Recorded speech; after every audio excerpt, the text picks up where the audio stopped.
और unbiased view के साथ चार्ट रेडी रखना आप। हर्षदा, कैसा परफॉर्मेंस? हाँ, अनबायस्ड व्यू की जरूरत होगी आशीष, कंस्ट्रेइंग 6 मंथ्स में ये करीब 127-28% के रिटर्न दे चुका है, लेकिन Q4 का जो परफॉर्मेंस है उसको देखकर इतना दिल खुश नहीं होने वाला है।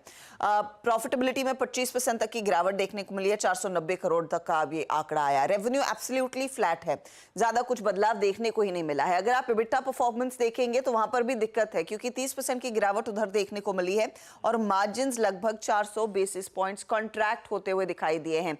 और ये चीजें हैं जो शायद बाजार को पसंद नहीं आएंगी, लेकिन कंपनी की कमेंट्री उस पर जोर दिया जाएगा। Q4 में अब तक सबसे ज्यादा ऑर्डर विंस कंपनी ने इनफैक्ट क्लॉक किए हैं। 41,859 करोड़ के ऑर्डर विंस इनको Q4 में ही हाथ लगे हैं। इस समय इनकी ऑर्डर बुक करीब 1.31 लाख करोड़ की है, जो एक डेकेडल हाई पर है। साथ ही साथ आपको ध्यान देना है कि कंपनी ने आगे के लिए क्या कहा है। तो कॉन्फ्रेंस कॉल में इन्होंने कुछ की पॉइंट्स कहे कि मीडियम टर्म में करीब 12 से 15% तक की ग्रोथ कॉन्फिडेंटली वो हासिल करेंगे। ये बेसिकली कह रहे हैं कि ग्रॉस मार्जिन की जो डिक्लाइनिंग ट्रैजेक्टरी है उसमें अब यहां से आके सुधार आता हुआ दिखाई देगा, यानी कि मार्जिन इंप्रूवमेंट की तरफ इशारा है, एग्जीक्यूशन बेहतर होने की तरफ इशारा है। कंपनी ये भी कहती है कि हर साल करीब करीब 10 गीगावाट के ऑर्डर्स आते हुए नजर आएंगे। साथ ही साथ करीब करीब 80 ट्रेन सेट्स वो वंदे भारत के लिए डिलीवर करने वाले वो ऑर्डर बुक का एक बड़ा हिस्सा है, और इसकी डिलीवरी दरअसल जून 25 में ही होती हुई दिखाई देगी।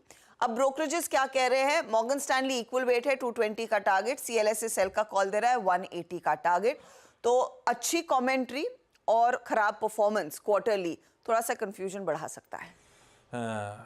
ब्रोकरेजेस को तो समझ में ही नहीं आया, स्टॉक 325 पे पहुंच गया और टारगेट्स कहीं नीचे के। गजब के मूव्स इसने वैसे दे रखे हैं। ऑर्डर बुक खैर इन सभी पूरे स्पेस की बहुत स्वेलिंग ऑर्डर बुक है।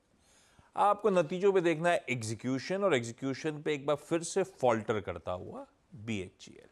मार्जिन 400 बेसिस पॉइंट्स उड़ गए। गाबा सर, ऐसे में चार्ट्स क्या कहती हैं BHEL की? BHE का चार्ट देखा जाए तो अब भी पॉजिटिव है, वीकनेस नहीं है, अनबायस्ड व्यू 280 और 300 के आसपास ये स्ट्रॉन्ग कंसोलिडेशन है। तो जब तक हम 300 के ऊपर है तब तक ठीक है। ट्रेड करा है 319, तो मेरे ख्याल से अब तक तो ठीक है।